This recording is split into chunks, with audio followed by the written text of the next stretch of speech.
ये उतना कल्याण चाहते हो। हाँ हाँ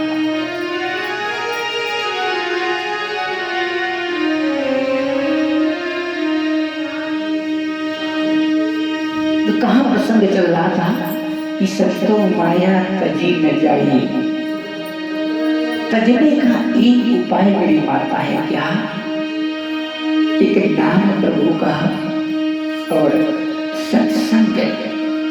ये जीवन में दो चीजें आप धारण कर लोगे तो इस माया से पार पा जाओगे। ये हमारा आशीर्वाद है। क्योंकि बच्चा जब पढ़ने के लिए जाता है तो उसी अनेक फार्मूला याद आ जाते हैं। a + b² बराबर कितना होता है, a + b का क्या सूत्र होता है, 90 डिग्री का मान क्या होता है, 30 डिग्री का क्या नाम होता है मान। ये फार्मूला से याद हो जाता है। उस फार्मूला के द्वारा गणित का सवाल को लगा देता है ना। इसी तरह मेरी माता क्या होगा, जब हम सत्संग करेंगे, ये भी पढ़ाई है। अरे जो तुम पढ़ाई पढ़ते हो ये माया की पढ़ाई है। जो स्कूल में पढ़ाई जाती है ये क्या है, इसे माया इकट्ठा करो, बढ़िया बढ़िया शादी करो, बढ़िया बढ़िया घर बनाओ। क्यों, जब पढ़ लिख के बच्चा तैयार होता है तो उसे सर्विस मिल जाती है, ड्यूटी मिल जाती है। यदि नहीं मिलती है, पढ़ा लिखा है, कहीं में कमाने वाला है ना। तो इससे धन पैदा कर सकते हो इस पढ़ाई से, लेकिन आत्मा का कल्याण कहां से करोगे। जीवन में दो पढ़ाइयां होती, दो, एक माया इकट्ठी करने वाली पढ़ाई होती है, एक पढ़ाई होती है आत्म कल्याण करने की पढ़ाई होती है। वो तुम्हें कहाँ जाना पड़ेगा, संतों के पास में पहले जाना पड़ेगा, वो पढ़ाई पढ़ना पड़ेगा। और जब तक पढ़ोगे नहीं तो इस माया से तुम पार नहीं पा सकते, कभी नहीं मिल पाएगा। क्यों, पढ़ा तो है नहीं, पढ़ा लिखा तो है नहीं, तो कैसे पास होगे। इसलिए जगह जगह पर सत्संग के स्कूल खोले जाते हैं कि बच्चा आगे पढ़े, सत्संग कराए जाते हैं। जब पढ़ोगे तब उस प्रभु परमात्मा का तुम्हें आवाज शुरू हो जाएगा और लगन तुम्हारी धीरे धीरे बढ़ने लगेगी उसकी ओर। तुम्हारा मन का खिंचाव ब्रह्म की ओर होने लगेगा प्यारे। हाँ, क्योंकि मन जो मेरी माता है ना, इतना दूषित हो गया है, इतना खराब हो गया है, गलत संगत में पढ़ करके ये भजन करना नहीं जानता है। इसे भजन कराना है तो क्या करना है, सत्संग में लगा दो उसको और नाम दान में लगा दो उसको। नाम का जाप करो शाम सुबह और प्रतिदिन सत्संग करो। जिस तरह से बालक प्रतिदिन स्कूल पढ़ने के लिए जाता है और जो विषय पढ़ाया जाता है उसको याद करता है, तब जब परीक्षा होती तो वो बालक लिखता है, तब पास होता है। इसी तरह से प्यारे है ना, इस आत्मा पढ़ाई से मत की होनी चाहिए, क्योंकि मन हमारा बहुत खराब हो चुका, संसार में फंस करके दूषित हो गया है।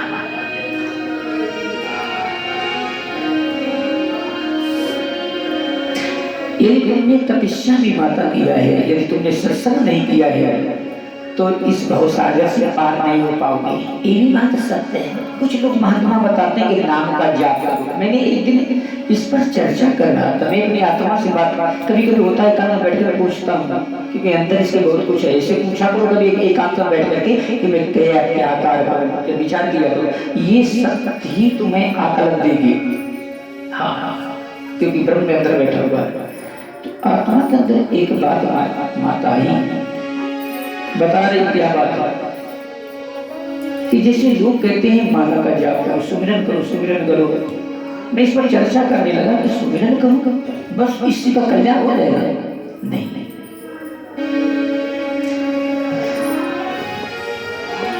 सदगुरु कबीर संत तो कहते हैं नहीं, ऐसे नहीं हो सकता है। आपने किसी ने नाम आपको बता दिया कि नाम का सुमिरन करो कल्याण हो जाएगा, और एक और दिन स्कूल न जाओ, सत्संग न जाओ, तो फिर होने वाला नहीं है। पढ़ने जाना पड़ेगा।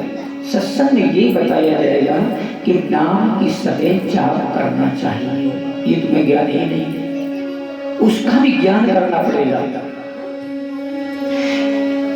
संसार में रहना है माता, सबके साथ में कैसे रहना चाहिए ये ज्ञान होना चाहिए। अब हम बच्चों के साथ तो रह रहे हैं, बीवी के साथ में तो रह रहे हैं, लेकिन बीवी को रोज दारू पीकर पिटाई कर रहे हैं तो कल्याण हो जाएगा? और नाम जप रहे हैं, कभी होने वाला नहीं।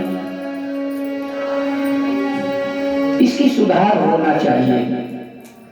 सुधार कैसे होगी? जब संत महात्माओं के पास बैठोगे, जो अच्छी बात बताएंगे, तो जीवन में दो ही होते कर्म, और ज्यादातर कर्म नहीं है, दो कर्म केवल होते हैं, एक शुभ कर्म और एक अशुभ कर्म। कितने कर्म होते हैं माता? दो कर्म होते हैं, एक शुभ और अशुभ। अब हमें सत्संग यदि हमने किया है माता, तो शुभ कहाँ कर्म करना है, अशुभ कहाँ कर्म करना है, तो हमें मालूम हो जाएगा। क्यों गोस्वामी जी कहते हैं कि बिन सत्संग विवेक न हुई और राम कृपा कर सुनंद सोई। बिना सत्संग से हमें ज्ञान की प्राप्ति नहीं होगी। अब हम दारू पी रहे हैं माता, ध्यान देना, और हमें उस बात का ज्ञान नहीं है कि दारू पीना ये शुभ कर्म है कि अशुभ कर्म है, तो हम पीते चले जा रहे हैं। क्यों? मैंने ऐसा समझ लिया है कि अच्छा कर्म है तो हम पी रहे हैं, लेकिन ये गलत कर्म है ना? क्योंकि हमारी बुद्धि में इसका विवेचन नहीं हो रहा है। ये कौन कराएगा? जब हम पढ़ेंगे, जब सत्संग करेंगे, तब कि दारू पीना गलत है तो हम पीना बंद कर देते हैं। बहन बेटियों की इज्जत लूटना गलत है, ये हमारे गुरु जी ने बताया है ना। तो हम हमारे अंदर एक ज्ञान पैदा अंदर होता है कि यदि हम गलत कर्म करेंगे तो 84 में जाना पड़ेगा। क्या होगा? भवसागर में खून की नदियां बह रही, उसमें तो डाल दिया जाएगा, कढ़ाई से उबाला जाता है। जी प्यारे, कर्म गलत करता है तो शास्त्र का लेख आता है कि कढ़ाई में तेल डाल करके उसमें डाल दिया जाता है। अब रोता है, चिल्लाता है, भगवान कहते तुमने कर्म किया, उसका भोग तेरे को मिल रहा है ना? हाँ, तो इसलिए सत्संग बनाए गए हैं कि यदि हमसे गलती हो रही है तो हमें सत्संग में जाने से क्या ज्ञान प्रकट हो जाता है कि हमें आज से अच्छी कर्म करने हैं, सबके साथ में अच्छा करना है, किसी के साथ में बुरा नहीं करना है। ये ज्ञान की प्राप्ति होती है और परमात्मा की जागृत होती है। गुरु जी जैसे बताते हैं कि काम, क्रोध, मद, लोभ, अहंकार ये नरक के खान है, ये जीव को नरक ले जाते हैं। इन्हें हमें कंट्रोल करना चाहिए। वासना भी कंट्रोल। आइए काम पर मैं थोड़ा सा बोलूंगा, इसी पर मैंने सत्संग किया, प्रश्न उठाया है कि संतो माया तजी न जाए। इसी पर उठाकर मैं बंद करूंगा सत्संग, लेकिन सत्संग को ध्यान से सुनना। काम आया, काम को मेरी माता विषय वासना जिसको कहते मेरी माँ, शास्त्र का ऐसा विधान आता है, लिखा है शास्त्र में, वासना को कंट्रोल करना चाहिए। वासना ये अनेक बीमारियों की माता की जड़ है।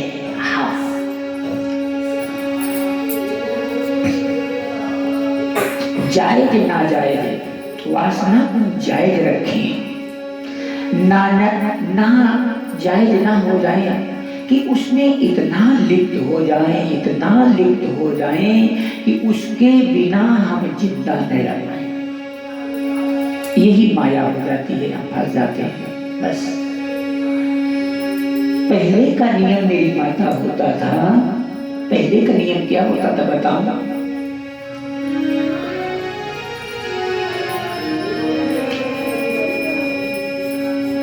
कि लोग बाहर शादी करते थे, धर्म को जोड़ने के लिए करते थे। आज से तुम्हारा धर्म पवित्र है, धर्म में जुड़ने के लिए शादी की जाती है। आज से धर्म पत्नी तुम्हारे साथ में है, धर्म करना है तुम्हें, है ना? दोनों मिलकर के स्त्री पुरुष धर्म करते हैं, जुड़ा है। है ना। लेकिन अब हम अधर्म की ओर जुड़ गए, शादी किया भी हम बर्बादी की ओर आ गए। अब हम सुधरेंगे कैसे? लड़के शादी कर लेते हैं, अब उनके माता पिता लड़की से बहुत परेशान हैं। क्यों? माता पिता वही लड़के के लिए अपनी जान देने के लिए तैयार हो जाते थे। बेटा हमारा है, जहाँ जाता था तो माता पिता रोते थे, बेटा जल्दी आ जाओ। बहुत प्यार हो जाता है, बहुत प्रेम हो जाता है लड़की की तरफ। हाँ, लड़के बिना नहीं, हाँ बहुत प्रेम हो जाता है।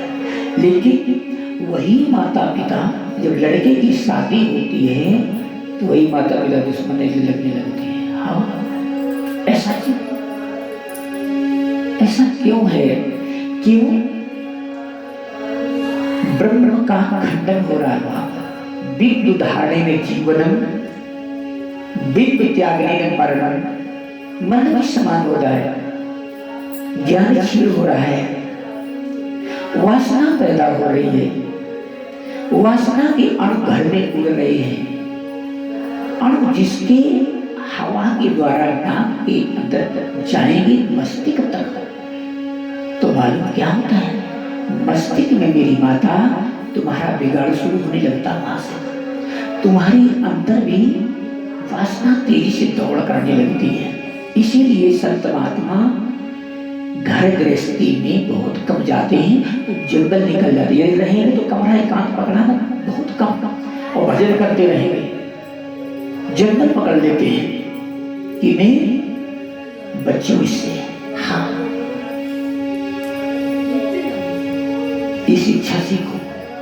पहले का नियम मेरी माता होता था,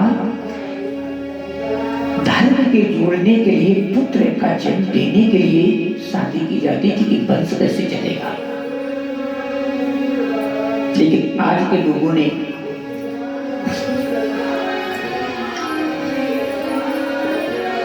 मौज मस्ती आकर के अपने धर्म को ही बिगाड़ दिया है। जबकि कबीर साहब एक जगह लिखते हैं, बड़ी अच्छी बात है कि ज्ञान सीखो मेरी मां, कि तुम अनसुईया की पालन करना सीखो। इसलिए तो तुम्हें समझाने आया हूं। क्यों? ये बात मेरी रखना जरा कंट्रोल करके।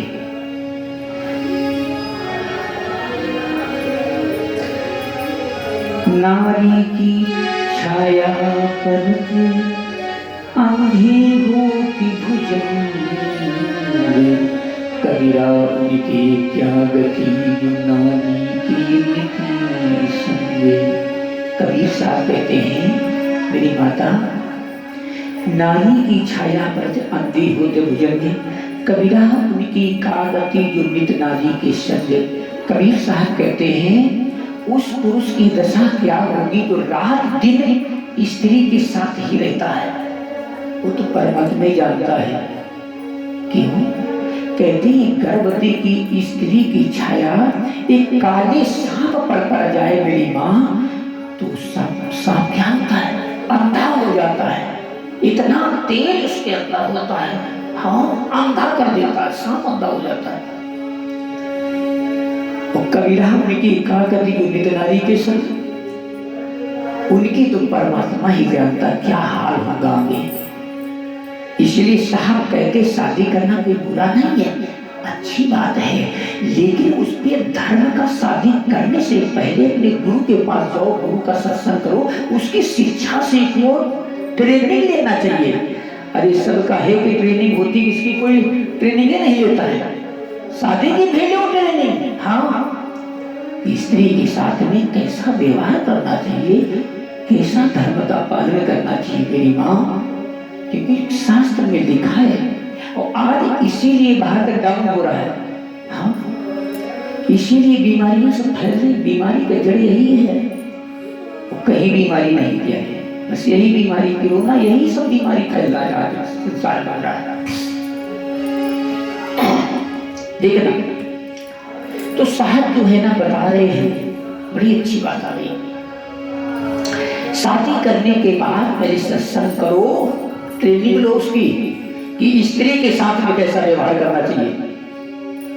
इसीलिए मैं आ गया यहाँ। शादी हो रही है ना, हाँ, तो थोड़ी सी ट्रेनिंग दे दूँ, हाँ, जैसे समझ जाए, हाँ, तो देना चाहिए, क्योंकि मैं तो अपने धर्म का पालन करूंगा। परमात्मा कहेंगे अरे मेहनत तेरे को मैं संसार में भेजा था कि ये लेने के लिए दिया था, जीवों को कभी से योग कराने के लिए भेजा था, अरे कुछ योग कराने के भेजा था क्या? तो कबीर साहब कहते हैं कि कहें कबीर सुनो भाई साध हो, संतों के लिए नहीं कहा, उन्होंने कहा है साहब ने अपने जीवन को साधो और साध के साधना में लगाओ। साहब ने क्या कहा है? अपने जीवन को साधना है, योग करना है, भोग विलास नहीं करना है ना, ज्यादा नहीं, लिमिट भर, महीने में एक बार।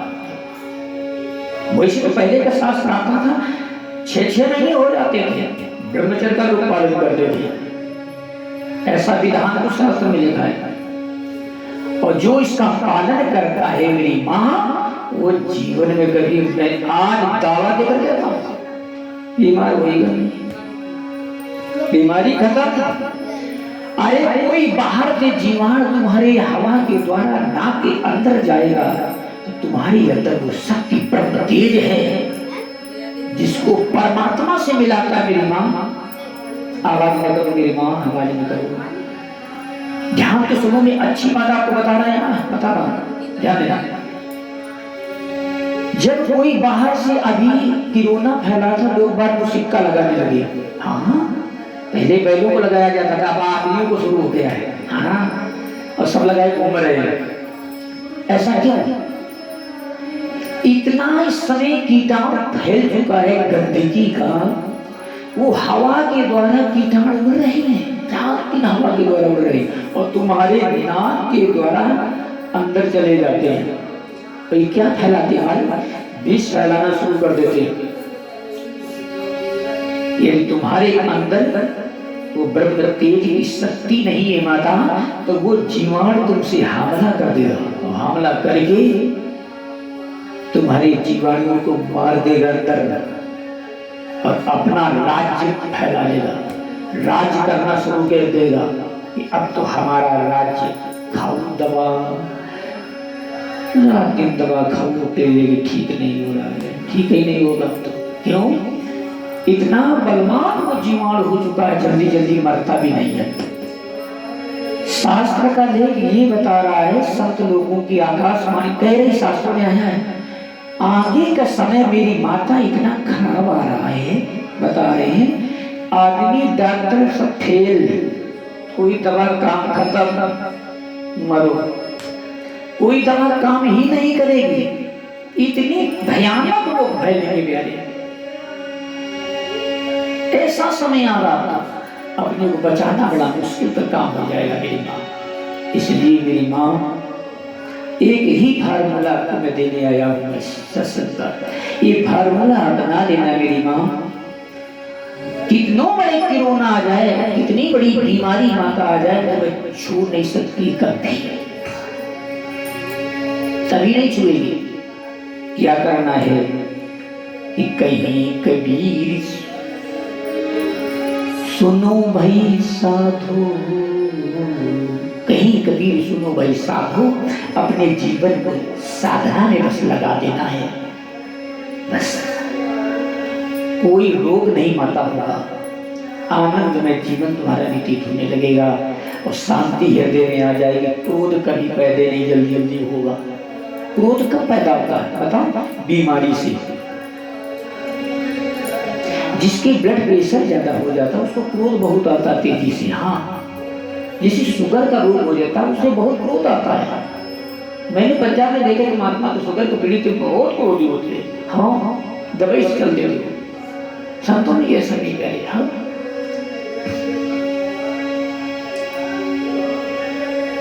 तो क्या करना है हमें? ये उदाहरण करना है, बस तुम्हारा कल्याण बस हो जाएगा। उसके लिए समय रखो। पत्नी वही है जो अपने पति को पतन से जो बचा लेगी। कौन पत्नी है? जो अपने पति को पतन से बचा लेवे उसी का नाम पत्नी है। और जो पति को भोग में लगा लेवे तो उसको कहते हैं भोग पत्नी। वो भी नरक दोनों नरक में चले गए। क्यों? नारी निंदा न करे, नारी नरक की खानी, नारी सी उपजते हैं ध्रुव भक्त पहला समान। इसी नारी से भगवान का प्यारे जन्म होता है, इसी नारी से तेरे को नरक भी होता है। हाँ, यदि तूने धर्म का पालन किया है तो याद रखना तुम्हारे कोख से ऐसा बालक पैदा होगा, तुम्हारा भी कल्याण करेगा और लोगों को कल्याण करेगा। हाँ, उस बालक के अंदर ज्ञान बुद्धि विवेक जागृत बड़ी तेजी से दौड़ करता है। हाँ, कब? जब तुमने ताकत ऐसी होगी, जब तुमने योग किया है तो तुम्हारे में इतनी ताकत परमात्मा भर देता है, ऐसा बालक पैदा होता है, देश की रक्षा करता है, प्यारे धर्म का ज्ञान जीवों को बताता है। आपका कल्याण उसका भी कल्याण है ना। यदि बालक को मान बनना है मेरी माँ तो बस साधना करो मेरी माँ। और ये कर्म मेरी माता याद रखना अपने जीवन में इतनी पर्दे के अंदर होना चाहिए। लिखा शास्त्र की बात मैं बता रहा हूँ। हाँ, यदि किसी की निगाह इधर उधर चली गई तो उसकी बुद्धि ही भ्रष्ट हो जाती है। तो इसलिए याद रखो मेरी माँ। तो कहें कबीर, सुनो भाई साधु, माँ अपने जीवन में योग करना है। कबीर की परिभाषा जानते हो क्या है? लोग कहते हैं जुलाहा था, जुलाहा की भक्ति करते हो। हमको तुम लोग कबीर को जानते ही नहीं हो। कबीर है क्या चीज? कबीर ऐसा भारत में विश्व में संत नहीं आया है जैसा कबीर संत आया। आप तुम्हें बता रहा हूँ, ऐसा संत भारत में कभी नहीं, विश्व भर नहीं हुआ जैसा कबीर था। पहले का नियम था, 2 बार मूर्ति नहीं छूने देते थे, सुबह ज्योत को उन्होंने मिटाया। उन्होंने कहा ब्रह्म जाने सा ब्राह्मण जानती ब्राह्मण कौन है, इस साहब ने सब मिटाया आकर के नाम। और कबीर है क्या? तत्का केवल ब्रह्म है बब्बा विष्णु शरीर और रर्रा सब में रम रहा था का नाम कबीर प्यारी है ना। कबीर ने ही उस ब्रह्म तेज को लखाया है। हाँ, वही ब्रह्म है प्यारे। का माने काया और वीर माने वीर। काया में रखने वाला ब्रह्म तेज वही कबीर है। इसी की साधना कबीर ने बताई है बस। इसीलिए लोग कबीर पंथ में आते नहीं। क्यों नहीं आते? आता है कबीर पंथ में खेला का घर नहीं, आते सूरवीर दिने दुनिया का डर नहीं। कबीर साहब के पंथ में तो वही आया जाएगा जो दुनिया का डरेगा नहीं। शेर होगा शेर, सिंह ही आता है कबीर पंथ में। सबके बस की बात नहीं, जो कबीर को अपना लेंगे कोई नहीं अपना पाएगा। सब तो चोको भूख में लगे हैं रात दिन, वो कबीर पंथ नहीं है। कबीर पंथ तो वो है प्यारे। कबीर की लोग कहते हैं कबीर कबीर, खुद कबीर नहीं। हाँ, कहने से नहीं होगा। कबीर पंथ जिनसे जाने से भी कल्याण नहीं होता है। कबीर कहता है क्या? जब तक हम उस कहने पर मेरी माता ध्यान नहीं देंगे तब तक कुछ नहीं काम होगा। कबीर ने बीजक की रचना रची है। कबीर की रचना क्या है? बीजक है। आप पढ़ते हो साहित्य में रचना, बीजक लिखा गया है। कबीर ने शरीर में जो रमने वाला बीजक है, ब्रह्म तेज है, इसी पर उन्होंने सब लिख डाला पुस्तक। कबीर ने जो लिखा है सब शरीर पर ही लिखा, बाहर उन्होंने लिखने नहीं दिया। उन्होंने कहा अरे तेरे घट में वो विराजमान है। हाँ, जैसे तिल माही तेरे है चकमक माही आग, तेरा साईं तुझ में जाग सके तो जाग। जाग, तेरा साईं अंदर बैठा, कहीं बाहर साईं नहीं है, अंदर है। जब तुम्हारे अंदर प्रेम प्रकट होता है। आज कोई माता आई थी, मैं कमरे में था तो उसके अंदर प्रेम जागृत हो गया बहुत तेजी से। तो रोने लगी बड़ी तेजी से। जब वो रोने लगी तुमने कहा नहीं नहीं बेटा रोना नहीं है, मैं जान गया प्यारे प्रेम में आंसू निकलते हैं, बस बात सत्य है। हमको बेटा यहाँ पर रो रही हो ना कोई देखेगा तो लोग यही कहेंगे कि बाबा जी पता नहीं किसको रुलाते क्या है, क्योंकि संसार बड़ा विचित्र का है, बचना बड़ा संभव है।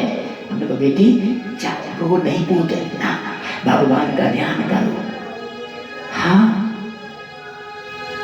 और अपनी साधना करो पुत्र। साधना जितना तुम करोगी है ना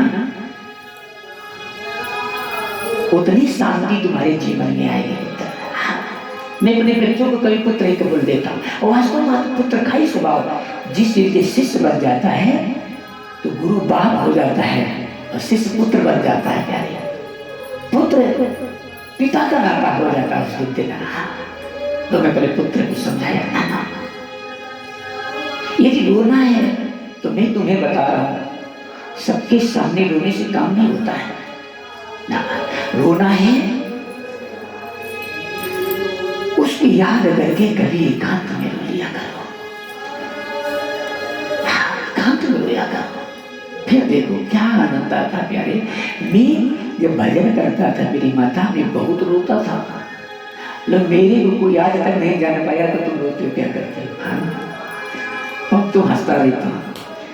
जब रोने का मौका मेरी माता आता तो मैं चुप रो लेता हूँ, रात में रो लेता हूँ, कभी ऐसे लेता हूँ, प्रभु के याद करते करे प्रेम में इतने में मस्त हो जाता हूँ, इतना मस्त हो जाता हूँ आंसू गिरने लगते हैं। हाँ होता है, ठीक है, गुरु के सामने रोना कोई गलत नहीं है, अच्छा होता है।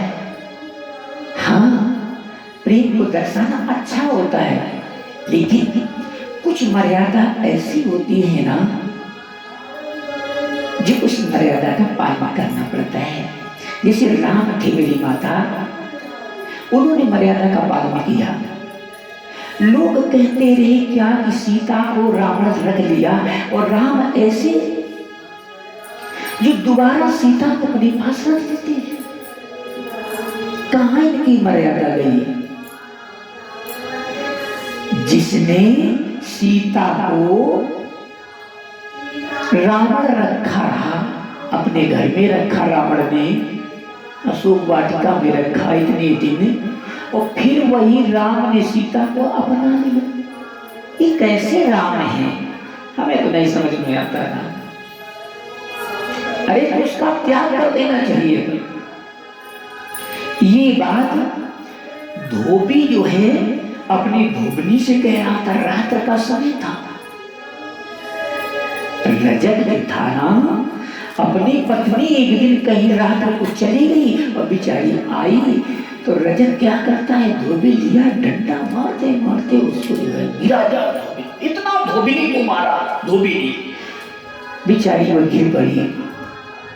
और धोबी कहता क्या, अरे सुन मैं वो राम नहीं हूं जिस राम ने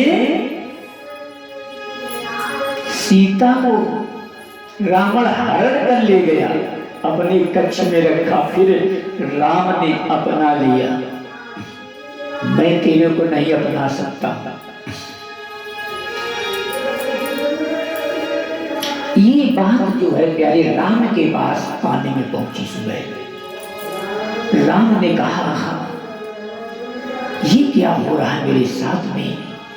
तो सीता कहा लक्ष्मण ऐसा करो, अब हमें प्रजा को खुश रखना है ना, अब हमें सीता का त्याग करना है। प्यारे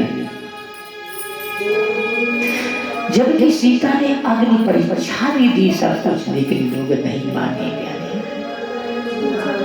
क्यों नहीं माने?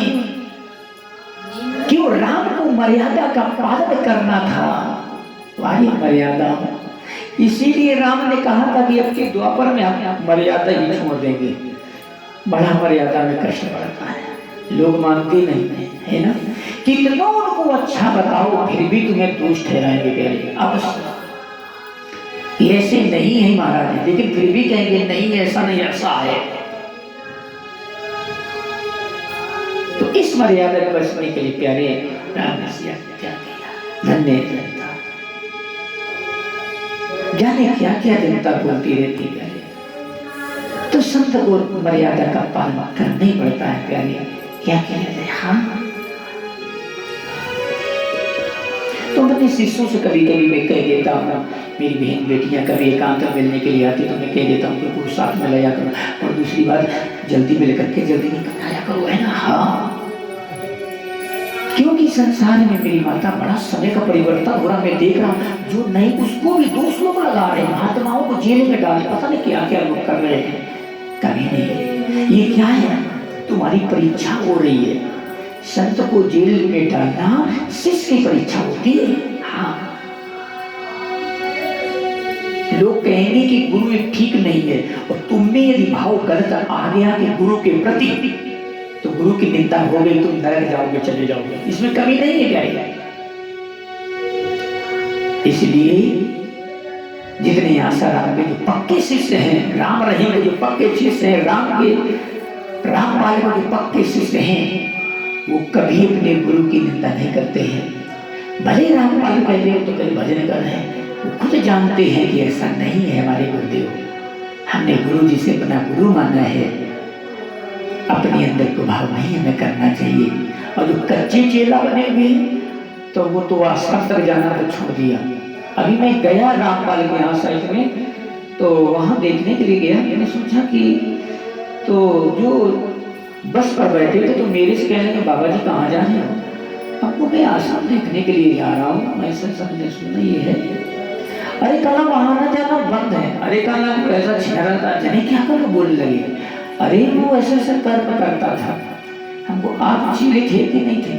अरे मैंने पहले तो चीला बन गया था उनका, लेकिन जैसे मैंने ऐसा नाम सुना मैंने छोड़ दिया। अरे इनको तुम तो घोर नरक में चले गए यार। कुछ समझते हो संतों के बारे में? अरे समझते क्या, मैंने ऐसा सुना। यानी कभी नहीं ये विचार करना हमें गुरु के प्रति अच्छा सोचना है, हमें गलत नहीं सोचना चाहिए। क्योंकि मैंने गुरु बना लिया है। संसार कितना तुम्हारे गुरु को गलत कहे, लेकिन तुम्हारे अंदर भाव गलत ना आना चाहिए। मेरी माता याद रखना अपने जीवन में, यदि गलत भाव तुम्हारे अंदर आ गए मेरी माँ, तो जितना तुमने मंत्र का जाप किया है ना, शास्त्र का लेख है, कितनी तुमने कमाई की है, उस क्षण में नष्ट कहते होने लगती उसी समय से पहले। गुरु की निंदा सुने जो काना, निश्चय हुई नरक निधान। वो निश्चय नरक चला जाता है। गुरु की निंदा नहीं करना चाहिए। अरे गुरु गलत करते हैं तो गुरु अपना स्वयं भोगेंगे। हाँ, हमें उनको अच्छाई देखनी है, बुरा नहीं देखना है, बस मैं कल्याण हो जाएगा। तो मैं काम पर चर्चा कर रहा था कि वासना लिमिट करनी चाहिए। स्त्री गर्भवती हो जाए, शास्त्र में लिखा है पुरुष को योग करना सीख ले, स्त्री के पास बातें अच्छी तरह से मिले, आगे पालन करे, सेवा भी करे। ऐसा नहीं कि स्त्री सेवा करे तुम ना सेवा करो, तुम ही करो सेवा। ये कबीर साहब ने कहा है, बीमार है दवा लाओ, सेवा करो। हाँ, एक दूसरे के दोनों मिलकर के, दोनों पहियों की गाड़ी होती है ना, दोनों मिलकर के सेवा भाव में लग जाओ। कोई गलती हो तो आपस में परामर्श कर लो। हाँ, ये सीखो। लेकिन स्त्री के साथ ज्यादा उपद्रव मत करो। उपद्रव करना क्या है? अरे उसके तो गर्भवती है बेचारी, और तुम दारू पी के आ रहे हो, गलत शब्द बोल रहे हो, गलत व्यवहार उसके साथ में कर रहे हो। प्यारी वही स्त्री नरक तेरे के लिए बनेगी आगे करके, तेरे को नरक जाना पड़ेगा। अरे गर्भ में पता नहीं कौन सा बालक, कौन सा जीव पुण्य आ रही है, और तुम गलत कर रहे। कभी नहीं योग करना सीखो, इस शास्त्र का लेखन है। ऐसा बालक पैदा होगा मेरी माँ, हाँ, देश की रक्षा करेगा, समाज की सेवा करेगा। तो तुम्हारे अंदर ये योग की धारणा होगी तब तक, नहीं तो क्या होगा? बालक बीमार पैदा हो जाएगा। हाँ, तुरंत बीमारी शुरू हो जाएगी उसके अंदर। क्यों? उपद्रव कर दिए तुम लोग, बस। तो शादी करने के पहले बात नहीं लो उसकी, वासना लिमिट पर होनी चाहिए, ज्यादा नहीं। काम अब आया, क्रोध पर आइए। मैं चालू को बताऊंगा, काम का तो पूरा हो गया, आइए क्रोध पर सुने। क्रोध नहीं कहते काम तजेसु, क्रोध न छूटे। और क्रोध को यदि छोड़ दिया तो आसामान बड़ाई में फंस जाता है, लक्ष्मी में फंस जाता है। क्रोध को जो करना है माता, कैसे करना है? लिमिट भर क्रोध रखो, ज्यादा क्रोध करने की जरूरत नहीं है। क्रोध कहाँ करना है? बाहर से क्रोध करना है, अंदर से क्रोध कभी न करो मेरी माँ, कभी नहीं अंदर से करना क्रोध। अंदर से जो माता क्रोध करते हैं जीवन में, याद रखना उसका नुकसान ही नुकसान होता है, वो कभी जीवन में सफल नहीं हो पाता है। और जो बाहर से क्रोध करता है वो जीवन में सफल हो जाता है। जैसे मैंने अनिल को देखा, ये जो है बाहर से करता रहता है, जाने कितना बोलता रहता है, ऐसा नहीं ऐसा नहीं ऐसा नहीं ऐसा नहीं, तो बहुत डरता रहता है। लेकिन अंदर कभी प्रेमी है। मैंने एक परीक्षा में देखा है, देखो, लेकिन अंदर से बड़ा प्यार से गुरु जी, हाँ अंदर से प्रेम है इसके अंदर, और करना चाहिए। यदि बाहर से क्रोध थोड़ा सा करोगे तो सुधार रहेगी, बच्चे गलत रास्ता नहीं जाएंगे, हम टाइम से काम अपना करेंगे। डर है ना, डांटेंगे, और भय रहेगा, डर रहेगा तो हम गलत कर्म नहीं कर सकते हैं। और जो किसी का भय डर नहीं है तो फिर उल्टा करो तो सीधा करो, कोई डांटेगा नहीं, है ना? ये सीखो बड़ी से। हाँ, तो क्रोध करना तो कैसे करना है? बाहर से दिखावटी क्रोध करना है, जैसे रामलीला दिखावटी की जाती है। इसी तरह से हमें दिखावटी क्रोध करना है, अंदर से क्रोध न करना। अंदर से जब क्रोध हो जाता है तो नुकसानदायक कार्य हो जाता है, क्योंकि क्रोध काल का रूप मेरी माँ है। जैसे काल होता है, खा डालता है, इसी तरह से क्रोध जीव को खत्म कर देता है। हाँ, काल का रूप बताया गया शास्त्र में, जहाँ क्रोध तहाँ काल है, और जहाँ दया तहाँ धर्म है, और जहाँ क्षमा तहाँ पाप है। हाँ, तो जायज ना जायज। जैसे एक व्यक्ति था, गंगा स्नान करने जा रहा था, अपने पुत्र को लेकर के माता जा रहा था। छोटा सा पुत्र था, रास्ते में एक पेड़ था, थक गया था चलते चलते, तो विश्राम करने लगा। तो वो जो है व्यक्ति सो गया, उसका बालक जो छोटा था, तो उसने क्या किया, छाती पर खेलता रहा। होते क्या करते क्या किया, उस बालक ने जेब से नोट निकाला, और नोट निकाल करके चबाने लगा। बच्चे की आदत होती है कि जो कुछ मिल जाता है वो खाने लगता है। उसने देखा आधा नोट बच्चा चबा गया था, तब तक उसका नेत्र खुल गया।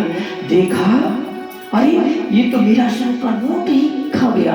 एकदम अंतर से इतना क्रोध आया उस व्यक्ति के अंदर, उठाया बालक को पटक दिया। मेरी माता जैसे बालक को पटका है ना, तो बालक के प्राण निकल गए। ऐसा क्रोध भी न करो। हानि कर दी, काल का रूप बन गया क्रोध, उसका बालक खत्म हो गया। तो इतना क्रोध न करो, जायज ना जायज रखो क्रोध। तो क्रोध करना है मेरी माता, बाहर से क्रोध दिखावटी करना है, अंदर से क्रोध नहीं करना, ध्यान रखना। हाँ, अब आइए आगे बढ़िए। काम, क्रोध, मोह, लोभ। मोह, मोह पर ध्यान दीजिएगा।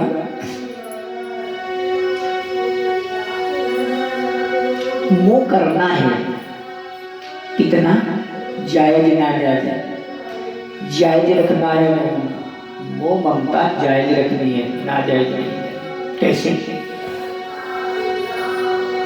जैसे मैं जायज बचाता,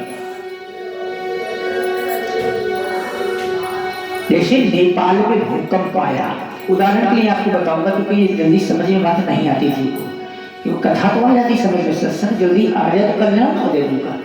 जैसे नेपाल में भूकंप आया, उदाहरण के लिए ध्यान देना, और उस भूकंप में इतने मर गए,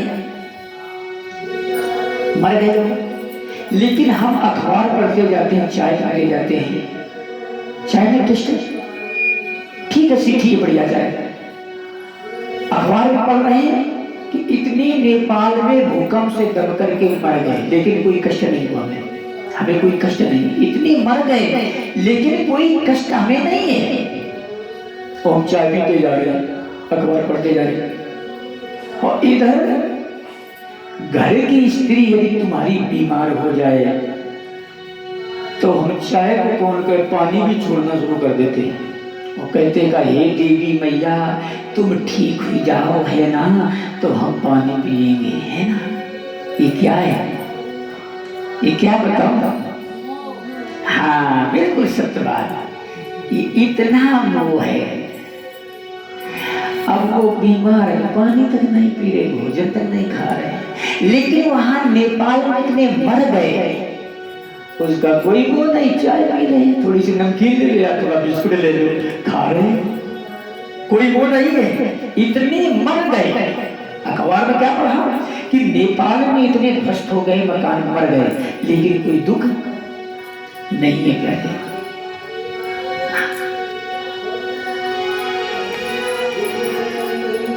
कोई वो नहीं है। इसी तरह प्यारे जो है ना, याद रखना हमें करना है, जायज रखना है। जैसे बिना पति के हम जी न सकें, बिना लड़के से जी न सकें, ये नहीं करना है। क्योंकि माता संसार में जो आया है एक दिन सभी को जाना है, किसका वो करना। आत्मा आई है और चली जाएगी पहले, जाने कितने बार हम तुम्हारे बाप बने थे, जाने कितने बार हम तुम्हारे पत्नी बने थे, पति बने थे। ये संसार का नाता है मेरी माँ, ये होगा। जैसे निर्मोही परिवार वो कैसे रहते थे, इस तरह से हमें भी संसार का रहना सीखो। ये कबीर साहब ने बात बताई है, साहब ने क्या बताया है। और ऐसे तुम यदि जीवन जीना मेरी माता सीख जाओ तो तुम्हारी मुक्ति हो जाएगी। मैं सच कह रहा हूँ, इसमें मुक्ति में कोई भी तुम्हें रोक ही नहीं सकता है। जैसे 3 प्राणी थे मेरी माता, 3 कहे 4 प्राणी थे, किसी का मोह नहीं करते थे, भगवान का भजन सिर्फ करते थे, परमात्मा का, और सब परमात्मा को सौंपते थे। प्रभु मेरा मुझ में कुछ नहीं, सब कुछ तेरा को सौंपते, क्या लगते प्रभु, ये सब तुम्हारा है, हमारा कुछ नहीं है। मेरी माँ कुछ नहीं है हमारा, ऐसा कहते थे। भगवान विष्णु ने क्या किया, परीक्षा दी। याद रखना भगवान भी परीक्षा लेते हैं तुम्हारी। तुम जब ज्यादा भक्ति करना शुरू कर दोगी ना तो भगवान परीक्षा लेना शुरू कर देंगे तुम्हारे घर में तुरंत। किसी की बुद्धि ऐसे करेंगे उसके द्वारा तुम्हारी परीक्षा होना शुरू हो जाएगी तुरंत। हाँ, जिस तरह से स्कूल में बच्चा जाता है, पढ़ता है तो पेपर होती, परीक्षा होती है, इसी तरह से तुम्हारी भी परीक्षा होती है। तो भगवान ने परीक्षा लेना शुरू कर दिया। मैंने ऐसा सुना है कि निर्मोही परिवार किसी का वो नहीं, मैं जाता हूँ आज इनकी परीक्षा दूंगा, यानी परीक्षा में पास हो जाएंगे तो तुमको स्वर्ग वैकुंठ मैं दे दूंगा, अन्यथा इसी लोक में रखूंगा भय। पर तो क्या हुआ, भगवान बाबा का वेश बना करके आ जाते हैं और पूछा, क्या पूछा, बुढ़े के पास भगवान पूछे, कहने लगे बाबा तुम्हारा लड़का कहाँ गया है। अब बुढ़े ने जैसे बाबा जी को देखा, आइए आइए महाराज बताएंगे बताएंगे, हमारा बेटा जहाँ गया है, पहले आपका स्वागत है, आप ऐसा करो ना, पहले नाश्ता पानी करो, है ना, डॉक्टर धन्य है। ऐसा ग्रस्त होना चाहिए, ध्यान रखना मेरी माता। एक बात सुन लो, क्या तुम्हारे घर में कोई अतिथि आ जाए सब काम बंद कर दो मेरी माता। अतिथि देवो भव, अतिथि देवता का रूप बताया जाता है शास्त्र में, है ना। हाँ, सब काम बंद करके अतिथि की सेवा में लग जाओ। क्या करना है? अतिथि आया है, जलपान कराओ ना। हाँ, इसके बाद अपना काम करो। आसन डाल दो, जलपान कराओ और कमरा में 4 पाई दसा लो और कहो अतिथि जी महाराज आराम करो, है ना? तब तक मैं काम कर लेता हूँ। फिर प्रसादा पूछो क्या बनेगा? अतिथि बतावे प्रसादा बनाओ और अतिथि को बड़े प्रेम से खिलाओ। ये गृहस्थ का परम धर्म है, इसी को। आज बाबा जी ने जो बुढ़ा था ना, बाबा जी का खूब स्वागत किया और बाबा जी के बुढ़ा कहने लगा, आप बताओ बाबा जी क्या सूचना लेकर के आए हो?